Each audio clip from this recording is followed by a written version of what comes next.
Scrum is not particularly hard, but there are certain mistakes I see nearly every new Scrum team make as they get used to a new Agile way of working.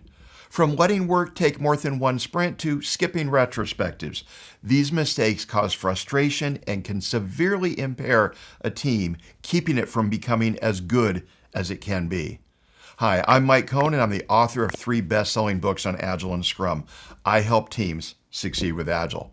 In this video, I'm going to share 7 mistakes Scrum teams will definitely make and what you can do about them. The first mistake teams make is thinking their Scrum Master is their manager. Not true. The confusion is natural because good Scrum Masters do perform some functions that good managers do as well, such as motivate and encourage people to do their best work, look out for their mental health by avoiding excessive deadline pressure, remove impediments to progress, improve a team's collaboration and teamwork, and more. But Scrum Masters don't assign tasks or allocate people to projects. Scrum Masters don't pick due dates for tasks or projects.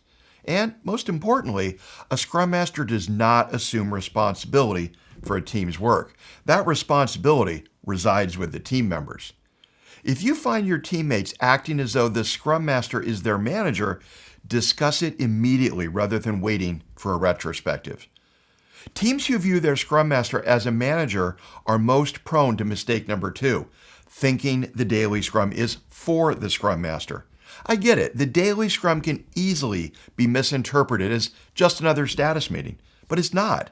The daily Scrum is a synchronization meeting.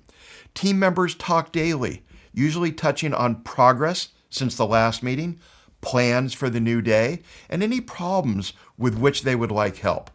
When thought of as synchronization meetings, it becomes clear that daily Scrums exist for the team members rather than the Scrum Master. If you find your team directs their updates to the Scrum Master instead of to each other, stress the importance of the meeting in synchronizing work. The third common mistake Scrum teams make is one that severely impairs the team's ability to be agile, expecting the product owner to tell them everything before the sprint starts. Most commonly, this shows up as the team demanding the product owner provide full acceptance criteria for each product backlog item before that item can be brought into a sprint.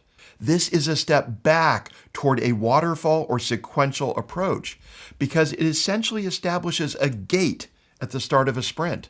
No work is allowed through that gate until all open issues have been resolved. To overcome this, team members need to become comfortable with uncertainty. So do the product owner and business stakeholders.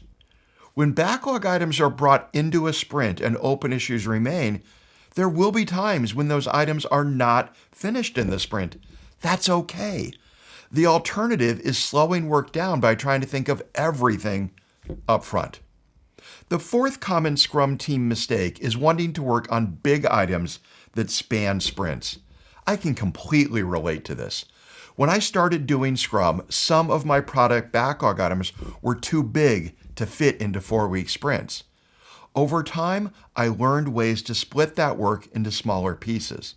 If I wanted to, I could split those long ago huge items into product backlog items a team could complete in less than a day now. When you're faced with something you consider too big to fit into a sprint, do 3 things. First, try harder to find ways to split it up. Second, if you don't succeed at splitting it, go ahead and let the item take 2 sprints. Third, feel a little guilty about letting something take 2 sprints. I include feel guilty as a reminder that you don't want this to happen too often. I can promise you that finding ways to split work does get easier the more you do it. Finding the patterns to split the common types of work for your product is worth the effort. Until you get good at splitting items, a large item might not easily fit into one sprint, as I just discussed. But sometimes an item doesn't get finished in a sprint even though it was small enough that it should have been. And this is common mistake number 5, carrying items forward from sprint to sprint. A real danger of this is that it devalues the idea of the sprint. A sprint should focus a team on achieving some goal every few weeks. That means there should often be a little pressure as the deadline of the last day of the sprint approaches. I'm not talking about oppressive or stressful pressure. Team members just naturally become more focused as the end of the sprint approaches. I think of it as similar to how I try very hard to catch up on email before a vacation. When unfinished product backlog items are too readily moved into the next sprint, the team loses this sense of urgency. If your team is making this mistake, a good way to correct it is to commit to far less work in the next sprint. Make sure the product owner is on board with this, and then add work to the sprint when it becomes apparent the team has capacity for it. This allows the team to feel the small win of adding work to a sprint rather than dropping it. Perhaps the only thing worse than making these mistakes is not trying to correct them. And that is mistake number 6, asking to skip retrospectives. Sprint retrospectives are the mechanism by which teams improve. Setting time aside at the end of each sprint is extremely important, especially for a team new to Scrum. If your team isn't doing a retrospective every sprint, bring that up at your next retrospective, which better be at the end of the current sprint. Some team members view the retrospectives as the only time they can bring up issues. Absolutely not. And the 7th mistake new Scrum teams make is not bringing up impediments early enough. If something is slowing a team member down, you want to have that raised as soon as possible. Most commonly, that means in the next daily Scrum. Some impediments, however, may be so important that they need to be raised immediately, perhaps via a messaging app or email. Ensure everyone is comfortable raising issues as soon as they're discovered, hopefully before they become problems.